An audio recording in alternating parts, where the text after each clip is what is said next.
अस्सलामुअलैकुम, मैं असदुल्ला ख़ान हूँ और मेरे साथ सिद्दीक जान मौजूद हैं और हम इस वक्त स्कर्दू में हैं और अभी थोड़ी ही देर जाती है कि हमें जैकेट्स पहनने पड़ेंगी।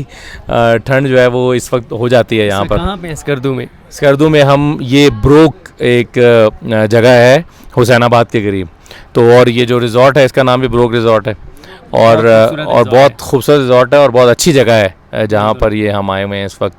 और अभी बल्कि हम ऊपर गए हुए थे तो वहाँ पर एक ट्रेडिशनल हाउसेस थे जो साल से मतलब वैसे तो सदियों की रिवायत है लेकिन 70 साल पुराने, बल्कि अब उसको कुछ जो है वो महफूज भी किया गया है हुकूमत की तरफ से उन घरों को। वो बने हुए हैं बिल्कुल, बल्कि मैं अपनी वीडियो जो दिखाऊंगा उसमें मैं उसकी डिटेल्स आपके साथ शेयर करूँगा एक्सप्लोर विद असदुल्ला ख़ान में। आज हम यहाँ पे इसलिए कर रहे हैं, कल तो हमने कोई व्लॉग नहीं किया था, लेकिन आज एक बड़ी इंपॉर्टेंट डेवलपमेंट हो रही है और उस डेवलपमेंट में आने से पहले मैं थोड़ा सा सिर्फ ये बता दूं कि हमारे पीछे कोल्ड डेजर्ट है। बिल्कुल। तो ये चूँकि स्कर्दू की खूबसूरती ये है कि इसमें डेजर्ट भी हैं और ये दुनिया का सेकंड लार्जेस्ट डेजर्ट है जहाँ पर बर्फ़ पड़ती है, तो और इसीलिए इसको कोल्ड डेजर्ट भी कहते हैं। तो ये बहुत खूबसूरत है, पूरी वैली, करीबी एयरपोर्ट है, साथ में स्कर्दू बाज़ार है, लोग भी बड़े अच्छे और खूबसूरत हैं। लोग भी बहुत अच्छे और खूबसूरत हैं। तो सिद्दीक, मैं जो आपसे डिस्कस करना चाह रहा था वो ये कि बड़ी एक्टिविटी पीटीआई अब कर रही है। हम समझ रहे थे कि शायद तैयारी नहीं है या वो नहीं कर रहे, लेकिन केपी की क़यादत का निकल कर पंजाब जाना, ये इसको पंजाब किस तरह से, पंजाब गवर्नमेंट कैसे ले रही होगी और क्यों गए हैं? पहली बात तो ये है कि पंजाब क्यों गए हैं, पंजाब से पंजाब की क़यादत क्यों नहीं काम कर रही, केपी की क़यादत पंजाब क्यों गई है? देखिए, अगले असद भाई अगले पूरा महीना जो है ना, महीना डेढ़ महीना अब आपको टोटल जो ख़बरों में नज़र आएंगे ना, वो पहले भी खैर इमरान खान ही डिस्कस होते हैं, हर चीज़ इमरान खान से रिलेटेड होती है, या उनके हक़ में बात हो रही होती है या उनके ख़िलाफ़ कंपेन्स चल रही होती हैं। लेकिन अगला जो डेढ़ माह है ना, इसमें तो आपको 100% फोकस जो है वो इमरान खान के बेटे, इमरान खान की तहरीक, पीटीआई, गवर्नमेंट, क्या हो रहा है क्या नहीं हो रहा। यानी आप देखें ना कि हमने ये तय किया था कि हमने 3-4 दिन कोई व्लॉग्स नहीं करने और 3-4 दिन हमने छुट्टी करनी है, लेकिन हमें भी करना पड़ रहा है। मतलब और सच्ची बात है कि अगर ये पहले मुझे प्लान पता चल गया होता ना कि तो आप मैंने आने ही नहीं था आपके साथ। और क्योंकि आपने बहुत सारे प्लान हमारे इसलिए बर्बाद किए हैं कि कैसे जा सकते हैं, इतनी पॉलिटिकल एक्टिविटी जा कैसे सकते हैं, तो आपने हमारे कई प्लान इसलिए बर्बाद भी किए। बिल्कुल। अच्छा, और मैं जिस तरह से आपको अर्ज़ कर रहा हूँ कि मुझे ये अंदाज़ा नहीं था कि इतने जल्दी तहरीक इंसाफ जो है वो इतनी ज़बरदस्त जो है वो एक्टिविटीज़ जो है वो शुरू कर देगी, जितने जल्दी पीटीआई ने एक्टिविटीज़ जो है वो शुरू कर दी हैं। देखें, मसला ये है कि इमरान खान साहब ने कहा है कि 5 अगस्त को जो है वो पीक होना चाहिए तहरीक का। अब 5 अगस्त का उन्होंने कहा तो मेरे जहन में ये था कि ये मामला जाके शुरू होगा शायद 20 जुलाई को, ताकि 20 जुलाई से शुरू होगा तो जाके और फिर 5 अगस्त तक पीक होगा या 25 जुलाई से शुरू होगा। लेकिन ये अंदाज़ा नहीं था कि इतने जल्दी जो है वो एक्टिविटीज़ का आगाज़ कर दिया जाएगा और इस तरह से पीटीआई के पार्लियामेंटेरियंस जो हैं वो केपीके से निकल के इस्लामाबाद से निकल के और लाहौर की तरफ जा रहे होंगे और लाहौर की तरफ जाएंगे। अच्छा, जब ये वीडियो अपलोड होगी तब तक वो लाहौर पहुँच चुके होंगे और कल उन्होंने कोई बड़ी अनाउंसमेंट करनी है, कल वहाँ से प्रेस कॉन्फ्रेंस करनी है। देखें, पहले मैं ये 3-4 चीज़ें बता दूं जिन पे आगे सारा फोकस रहेगा। एक ज़ाहिर है कि जिस लम्हे इमरान खान के बेटे अमेरिका पहुंचेंगे उस लम्हे आप देखेंगे पाकिस्तान में सारी बात इमरान खान के बेटों की एक्टिविटीज़ पर हो रही होंगी। और मेरी ये असेसमेंट है कि अगर वो अमेरिका जा रहे हैं तो वो ऐसा नहीं है कि ऐसे ही उठ के और जा रहे हैं।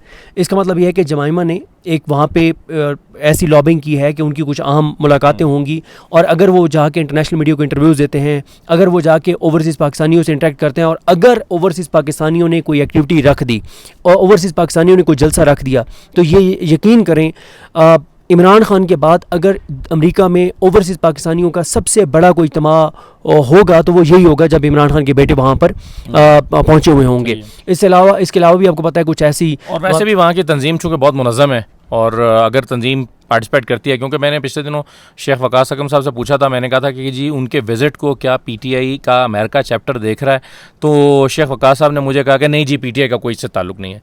लेकिन मैं ला ताल्लुक़ रह नहीं सकते, अगर इमरान खान के बेटे वहाँ पर जाते हैं तो पीटीआई अमेरिका ला ताल्लुक़ नहीं रह सकती और अगर वो थोड़ी सी सपोर्ट करती है तो बहुत अच्छे इवेंट्स हो सकते हैं। बिल्कुल ऐसे ही है। अच्छा, एक मैंने बताया कि जैसे ही वो अमेरिका पहुंचेंगे तो सारी के सारा फोकस वो, और मैं आपको बताऊं मुझे जो मंजर नज़र आ रहा है वो क्या होगा, हर वक्त सैकड़ों हज़ारों ओवरसीज़ पाकिस्तानी उनके इर्द गिर्द होंगे, वो जहाँ जा रहे होंगे पूरा फोकस होगा, इस होटल में ठहरे हुए हैं, बाहर लोग उनको मिलने के लिए, उनको देखने के लिए खड़े होंगे, तो ये बहुत बड़ी एक्टिविटी होगी और इनको वक्त अभी से पड़ा हुआ है। अभी देखना धमकियाँ दे रहे हैं, आए तो ये कर देंगे वो कर देंगे, इतना आसान नहीं है। अच्छा, मेरी एक इत्तला ये भी है कि शायद अगर वो पाकिस्तान आए भी तो वो पेशावर एयरपोर्ट पे उतरेंगे। मेरी इत्तला यह है कि अगर वो आए भी तो पेशावर एयरपोर्ट पे उतरेंगे, क्योंकि पीटीआई के कुछ लोगों का ख्याल है कि उनको इस्लामाबाद एयरपोर्ट पे इसलिए नहीं उतरना चाहिए क्योंकि वहाँ पे बर्बरियत और ये आपको पता है जिस तरह का निज़ाम है, तो उनको पेशावर एयरपोर्ट पे उतरना चाहिए ताकि पेशावर एयरपोर्ट से फिर ज़ाहिर है वहाँ पे केपी की गवर्नमेंट उनकी अपनी है पीटीआई की, और फिर जैसे भी उनको लेके आना है इस्लामाबाद लेके आना है नहीं लेके आना, वो वहीं पे बैठे क्या वो एक अगला मरला है। तो एक मैंने आपको अर्ज़ कर दिया कि टोटल इस वक्त ये होगा कि वो जब अमेरिका पहुंचते हैं वहाँ की एक्टिविटीज़ हो रही हैं, उन पे पाकिस्तान में फोकस होगा। पीटीआई कब तारीख अनाउंस कर रही है वो कल मोस्ट प्रोबेबली कल हो जाएगी। हो सकता है ये वीडियो हमारी रात 12 बजे के बाद अपलोड हो रही हो, अगर हो रही हो तो यानी इतवार के दिन। तो इतवार के दिन जो है वो प्रेस कॉन्फ्रेंस जो है वो है जो अली अमीन गंडापुर साहब और ये सब कर रहे हैं। तीसरा देखें इस वक्त बहुत ज़्यादा जो इस वक्त मामला गंभीर हो चुका है वो KPK में और बलूचिस्तान में दहशतगर्दी का हो चुका है। इस पर बहुत ज़्यादा बात, और मैं अभी वो देख नहीं सका, लेकिन शायद उन्होंने कोई जो पीटीआई के असीरान हैं जो डॉक्टर यास्मीन राशिद, उमर सरफराज सीमा साहब, इजाज़ चौधरी साहब, शामी महमूद कुरैशी साहब और मियां महमूद रशीद साहब, उन्होंने भी कोई इस तरह का मुतालबा किया। और ये मुतालबा अब जोर पकड़ रहा है कि बलूचिस्तान के अंदर जो हुकूमत है, जो फॉर्म 47 की हुकूमत है, उसको घर भेजना होगा। जब तक आप उस हुकूमत को भेज के अवामी हुकूमत नहीं लाएंगे तब तक उधर वो चीज़ें नहीं हो सकती जो करनी चाहिए। फिर एक चीज़ मैं आपको बताऊं कि पिछले दिनों में मेजर रिटायर्ड लतासिफ सती जो फॉर्म 45 के पीटीआई के MNA हैं मरी से, उन्होंने एक अपने ट्विटर के ऊपर एक थ्रेड लिखा था। थ्रेड तो नहीं लिखा था, उन्होंने ट्वीट्स किए। तो उन्होंने ट्वीट्स में लिखा था कि 2022 में जब रिजीम चेंज हुई, जब इमरान खान की हुकूमत गिराई गई, उससे लेके और अब तक दहशतगर्दी में कितना इजाफा हुआ है, वो खौफनाक अदादोशुमार उन्होंने लिखे। लेकिन अगर वही अदादोशुमार पीटीआई एक वाइट पेपर जारी कर देती है और पीटीआई उसके ऊपर प्रेस कॉन्फ्रेंस कर देती है तो वो और बड़े पैमाने पे जाएगा कि किस तरह से। और वजह क्या है? वजह यह कि मौजूदा जो हुकूमत है उसका कोई फोकस अवामी इशूज़ पाकिस्तान के इशूज़ के ऊपर नहीं है, क्योंकि उनका इंटरेस्ट नहीं है। उनका मफादात, उनका सब कुछ वो पाकिस्तान से बाहर। ऐसे भी लोगों की फिर एक चिढ़ बन जाती है ना, लोग कहते हैं कि जी मैं ये तो मेरा नुमाइंदा ही नहीं है जो मेरे ऊपर बैठा हुआ है, मैंने इसको वोट दिया था। यानी लोग अब इसको अपनी तौहीन समझते हैं, इंसल्ट समझते हैं कि मैंने जिसको वोट दिया उसका वोट ही नहीं निकला, वो मेरे ऊपर हुकूमत ही नहीं कर रहा। तो लोग इसको अपने जो वोट का हक है उसको मजरू करना। अब यानी लोगों को बुनियादी तौर पर लड़ाई जो है ये राइट्स की लड़ाई बन गई है ना, तो लोगों को लगता है कि मेरा राइट मुझे नहीं मिला तो ये मेरी ह्यूमिलेशन हुई है। देखें असद भाई, बात यह है कि आप पाकिस्तान में कहीं भी जाएँ ना, आपको हर जगह पे एक चीज़ सुनाई देती है कि 2022 तक ये चीज़ें हो रही थी, 2022 के बाद वो नहीं हो रही। अब या हम स्कर्दू में मौजूद हैं, काज़िम मीसम साहब के साथ कल हम थे, ठीक है। उन्होंने जो हमें चीज़ें बताई कि इमरान खान की जब हुकूमत थी तो यहाँ पे क्या चीज़ हुई, किस तरह से लाखों उन्होंने पौधे जो है वो तकसीम किए, किस तरह से उन्होंने मतलब लोगों को एम्पावर करने के लिए क्या चीज़ें की, किस तरह से तेज़ से चीज़ें हो रही थी, टूरिज्म के लिए क्या हो रहा था। और वो चीज़ें तो मेसम साहब तो चलें, आप कह सकते हैं ना कि उनकी जमात के हैं यहाँ पर, अब वैसे वो MWM के, हाँ लेकिन इत्तेहादी हैं। लेकिन मैं यहाँ पर अभी हमारी मुलाकात जो है वो एक साहब से हुई, मोहम्मद अली साहब से। तो मोहम्मद अली साहब ने ये कहा कि इमरान खान के एक जुमले या एक तकरीर ने इस पूरे इलाके की तकदीर बदल दी है। मैंने कहा वो कैसे? उन्होंने कहा कि स्कर्दू के लिए इमरान खान ने खड़े होकर कहा था कि जी यहाँ पर इतनी ज़बरदस्त टूरिज़्म है कि पूरे यूरोप में आपको नहीं मिलती। तो उसके बाद लोगों ने यहाँ पर आना शुरू किया। तो इलाके यानी इमरान खान की एक तकरीर, अच्छा इमरान खान के एक जुमले से हमें पता है कि कुमराट के पूरे इलाके की तकदीर बदल गई, टूरिज़्म स्टार्ट हुई। तो एक शख्स जिसके एक जुमले को कौम इतना सीरियस लेती है उससे तो कितना काम लिया जा सकता है। मैं उनसे ये कह रहा था, मैंने कहा इसका मतलब है कि उस बंदे से तो कितना काम लिया जा सकता है। वो पिछले दिनों में हम मानसरा गए हुए थे तो वहाँ पे भी वो बता रहे थे कि एक जगह है जहाँ पे इमरान खान उतरे हेलीकॉप्टर पे और वहाँ पे उतरे और कहते हैं उसके बाद वहाँ पे ज़मीनों का रेट जो है ना वो कहाँ से कहाँ चला गया और आप वहाँ पे टूरिज़्म होता है। तो देखें मसला ये है कि पूरे पाकिस्तान के आप अंदर देख लें, कोई तबका इस वक्त सुखी नहीं है, हर शख्स परेशान है, हर तबका तबाह और बर्बाद है। हर एक आप किसान देख लें, मैं इस बात को बस यहाँ पे कंप्लीट कर लूँ, आप किसान देख लें, आप इंडस्ट्रियलिस्ट देख लें, आप रियल एस्टेट वाले देख लें, आप ताजिर देख लें, आप सरकारी मुलाजमीन देख लें, आप मजदूर देख लें, आप रियल एस्टेट देख लें, आप कंस्ट्रक्शन देख लें, मतलब हर शोबा तबाह हो गया। उसकी वजह क्या है? दहशतगर्दी देख लें, अमन अमान देख लें, महंगाई देख लें, बेरोजगारी देख लें, अनसर्टेनिटी देख लें, ब्रेन ड्रेन देख लें। वजह क्या है? वजह यह है कि जब आपके ऊपर हुकूमत वो मुसल्लत है जिनके मफादात पाकिस्तान के अंदर नहीं है, जिनका क्यों इनको क्या मसला है? अल्लाह ना करे कल को कोई चीज़ें बहुत ज़्यादा ख़राब होंगी, टिकट कटाएंगे, लंदन चले जाएंगे, इनका तो सारा कुछ वहाँ पे बच्चे इनके बारे में। ये हुकूमत 3 साल में हसन नवाज और हुसैन नवाज को कन्विंस नहीं कर सकी कि तुम अपना सब कुछ वहाँ से ख़त्म करके और पाकिस्तान में आके शुरू करो। जो हुकूमत, जो हुक्मरान अपने बेटों को, नवाज शरीफ अपने बेटों को कन्विंस नहीं कर सका, शहबाज शरीफ अपने भतीजों को और मरियम अपने भाइयों को कन्विंस नहीं कर सकी कि तुम आओ और पाकिस्तान में 1 रुपये भी इन्वेस्ट करो, दुनिया इन्वेस्ट करेगी यहाँ पे। लोग यहाँ से जिस तरह से अपने यहाँ से निकाल के लेके जा रहे हैं अपना सब कुछ बंद करके। देखें, मैं अब इसको कंक्लूड इस तरह से करता हूँ। अगला वापस जरा उसी पे आ रहा हूँ, एक्टिविटी है ना, मतलब मैं उसमें एक सिर्फ कमेंट कर दूं, फिर आप कर दीजिएगा। देखें, मैंने आपसे सवाल ये किया था कि आखिर केपी गवर्नमेंट, केपी की जो क़यादत है वो पंजाब जाकर एक्टिविटी क्यों कर रही है। तो एक तो मेरा ख्याल है कि उन्हें लगा होगा कि इसकी बड़ी न्यूज़ वैल्यू है और ये इस पर डिस्कशन होगी, यानी यही एक्टिविटी पंजाब में पंजाब की क़यादत कर रही होती तो शायद इतनी टॉक ऑफ द टाउन ना होती, या तो हम इस पर बैठ के बात ना कर रहे होते। ये एक अनहोनी सी बात है।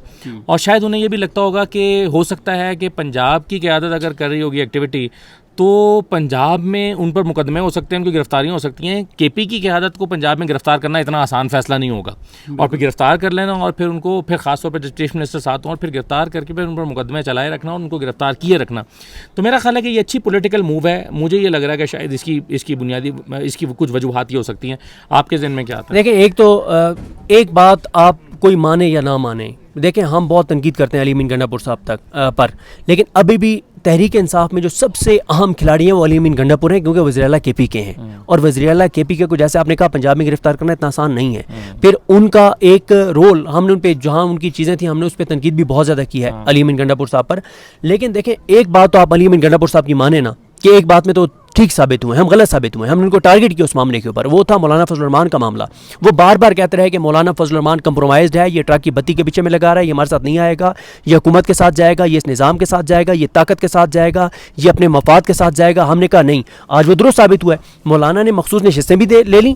अब वो एक सेनेटर ज़्यादा बनवाने के लिए नून लीग और पीपल्स पार्टी से मुलाकातें भी करें। एक चीज़ और है, मेरे जहन में आ गई है, ये जो कह रहे हैं, मैं देख रहा हूँ कि कंपेन चल पड़ी है कि जी केपीके में दहशतगर्दी हो रही है और अली अमीन गंडापुर जो हैं वो लाहौर जा रहे हैं। पहली बात यह है कि केपीके के अंदर जो दहशतगर्दी है वो वफाक की पॉलिसीज़ की वजह से है। बॉर्डर लगता है, बॉर्डर की सिक्योरिटी वफाक का मामला है, सूबे का मामला नहीं है। जो अफगानिस्तान की वफाक की पॉलिसी है उसकी वजह से बैकलैश आ रहा है केपीके में, वो वफाक की पॉलिसी है, वो अली अमीन गंडापुर और सूबाई हुकूमत की पॉलिसी नहीं है। फिर आपने जो फंड्स देने हैं वो वफाक ने देने हैं, वो केपीके के अपने फंड्स नहीं हैं। तो ये जो भी दहशतगर्दी है इसकी सारे के सारे मामलात वफाकी हुकूमतें देखने, सूबाई हुकूमतें नहीं देखने। देखें, वहाँ पे फौज बहुत से एरियाज में है ना, पुलिस तो वहाँ पे है ही नहीं। तो आप अगर ये बात करते हैं, दूसरी तरफ आप ये क्यों नहीं देखते कि जब 10 वहाँ पे पंजाब के हमारे लोग शहीद कर दिए गए बलूचिस्तान में, और जब इधर हमारे बहुत बड़ी तादाद में जवान शहीद हुए केपीके में, और उसके अलावा दहशतगर्दी के वाक़यात हो रहे थे, उस दौरान हुकूमत क्या कर रही है? क्या कोई आपने सुना है कि शहबाज शरीफ ने हंगामी मीटिंग बुला लियो, शहबाज शरीफ मौलाना के पास चले गए, शहबाज शरीफ अचकज़ई साहब के पास चले गए, मेंगल साहब के पास चले गए, मुलाकातें कर रहे हो? नहीं, वो किस चीज़ पर मुलाकातें कर रहे हैं? मखसूस नशिस्तों की बंदर बांट के ऊपर, एक और सेनेटर और बनवाने के लिए, 27वीं तरमीम के लिए, जजों को नवाजने के लिए, उनकी उम्र रिटायरमेंट एज बढ़ाने के लिए। तरजीहात का अंदाजा होता है ना इससे, हुकूमत की तरजीहात क्या है? देखें, इतने बड़े बड़े दहशतगर्दी के वाक़यात हुए कि किसी मुहज़्ज़िब मुल्क में हुए होते तो उस मुल्क के अंदर उस लम्हे कोई और चीज़ ही ना होगी। एक वाक़या इंडिया में हुआ था दहशतगर्दी का, उसने पाकिस्तान पे हमला कर दिया पाकिस्तान पे। और यहाँ पे क्या, और अब आप मुझे बताएं सिंता माहिदे का क्या बना? क्या पानी खुलवा लिया इन्होंने? इनकी सर कोई तरजीहात नहीं है, मुल्क पे इनका कोई फोकस नहीं है, इनके टोटल फोकस अपनी ज़ात और मफाद पे है। मैं आपको ये बता रहा हूँ कि जिस तरह की एक्टिविटीज़ पीटीआई ने शुरू कर दी हैं, जिस तरह से अली अमीन गंडापुर साहब और पार्लियामेंटेरियंस गए हैं, जिस तरह से एक्टिविटीज़ शुरू हो गई हैं, जिस तरह से तैयारियां इस वक्त तहरीक इंसाफ की नजर आ रही हैं, जी बिल्कुल, जिस तरह से उनकी खवातीन आलिया हमजा हो, सनम जावेद हो, तैयबा राजा हो, ये जाके डोर टू डोर कैंपेन कर रही हैं। आलिया हमजा जिस तरह से कर रही हैं, जिस तरह से अली अमीन गंडापुर एक्टिव हो गए, जैसे इमरान खान के बेटे अमेरिका जा रहे हैं। मुझे इस बार ये मामला, अगर ये मतलब आप कहें कि ठीक है हुकूमत नहीं करेगी, लेकिन ये इस हुकूमत को इतना बड़ा डेंट डाल देंगे और इतना कमज़ोर कर देंगे कि अगले 4-5-6 महीने हुकूमत नहीं उठ सकेगी इससे। एक चीज़ और जिसको हम मिस कर रहे हैं सर, आपके कारोबारी लोग, आपके चैम्बर ऑफ कॉमर्स जो हैं वो जिस तरह से इस वक्त प्रेस कॉन्फ्रेंसेस कर रहे हैं, बयानात दे रहे हैं, जो ताजरों को आपने लंबे लंबे बाग दिखाए थे, 2 साल पहले कहा था 100 अरब डॉलर आ रहा है, 150 अरब डॉलर आ रहा है, 75 अरब डॉलर आ रहा है, सऊदी अरब से आ रहा है, कतर से आ रहा है, यूएई से आ रहा है, चाइना से आ रहा है, अमेरिका से आ रहा है, कुछ भी नहीं। और आखिरी इस बात में आपको कर दूं, प्रोफेसर हसन अब्बास साहब जो हैं एनडीयू यूनिवर्सिटी के वाशिंगटन में, उनका मैंने एक इंटरव्यू सुना जियो के ऊपर। उन्होंने कहा कि जब पाकिस्तान में ये तासुर बना है कि पाकिस्तान अमेरिका के बहुत करीब हो गया है, तो पाकिस्तान में दहशतगर्दी बढ़ी है। इस वक्त हालात ये हैं कि नेतन्याहू से पहले हमने ट्रंप को नोबेल प्राइज़ के लिए नामजद किया और हम बेशर्मी और ढटाई से अपने मौक़ा पे डटे हुए हैं, हम उससे वापस नहीं ले रहे, बावजूद इसके कि गज़ा में जो मुसलमानों का कत्लेआम हो रहा है उसको वो सपोर्ट कर रहे हैं, जो ईरान में हुआ उसको उसने सपोर्ट किया, ईरान पे बराह रास्त हमला किया अमेरिका ने, उसके बावजूद आप बेशर्मी और ढटाई के साथ आप डटे हुए हैं, आपने अपनी उस नामजदगी को वापस नहीं लिया नोबेल प्राइज़ वाली को। तो हर हवाले से इस वक्त जो है वो सूरत हाल गंभीर है। महंगाई पाकिस्तान की तारीख की बुलंदतरीन सतह पर, सरकारी अदद शुमार में नहीं, हकीकत में गुर्बत बुलंदतरीन सतह के ऊपर, अनसर्टेनिटी बुलंदतरीन सतह के ऊपर, बेरोजगारी बुलंदतरीन सतह के ऊपर, ब्रेन ड्रेन बुलंदतरीन सतह के ऊपर, हर दहशतगर्दी बुलंदतरीन सतह के ऊपर। दहशतगर्दी ये जो 2025 है, 2024 पिछले 15 साल का बदतरीन साल था, 2025 अल्लाह ना करे अल्लाह ना करे अल्लाह ना करे ये पिछले 20 साल का बदतरीन साल साबित होगा, जिस तरह की इनकी तरजीहात है। और अब इस हुकूमत को मैं समझता हूँ कि हर महाज से इनके गिरद घेरा तंग होगा। हुकूमत गिरेगी नहीं गिरेगी इस सवाल से मैं इसलिए कुछ नहीं कहता क्योंकि इस हुकूमत को सपोर्ट उसी की है जिसको ये नेतन्याहू से पहले ये उसको नोबेल प्राइज़ के लिए नामजद करते हैं। बात यह है, मैं अशरफ जहांगीर काजी साहब का आर्टिकल पढ़ रहा था, उन्होंने कहा कि जो इसराइल है वो अमेरिकी डीप स्टेट का शिकारी कुत्ता है मशरिक वस्ता में।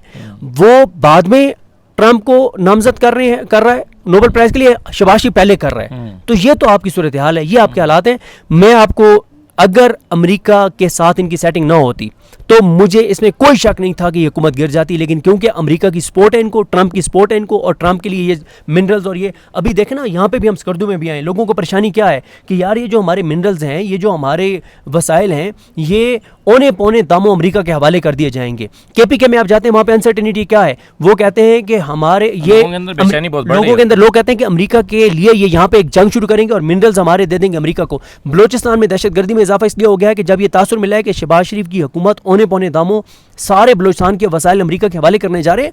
आपको अंदाजा नहीं है कि आप मुल्क के साथ क्या कर रहे हैं, और आप अभी तक आप जो है वो आपको ऐसा लग रहा है कि सब अच्छा है, सब अच्छा नहीं है, ग्राउंड के ऊपर चीज़ें बहुत ख़राब हैं। और ये तहरीक मैं आपको बता रहा हूँ कि हुकूमत को गिराए ना भी तो भी इस हुकूमत को इतना कमज़ोर कर देगी कि उसके बाद ये शायद अपने बोझ से गिर जाए। हुकूमत को लगता है कि अगर 26-27 यूट्यूबर्स का गला घोट दिया जाए तो फिर सारे मामला ठीक हो जाएंगे। चलें, बहुत शुक्रिया, इजाज़त दीजिए, अल्लाह हाफिज़।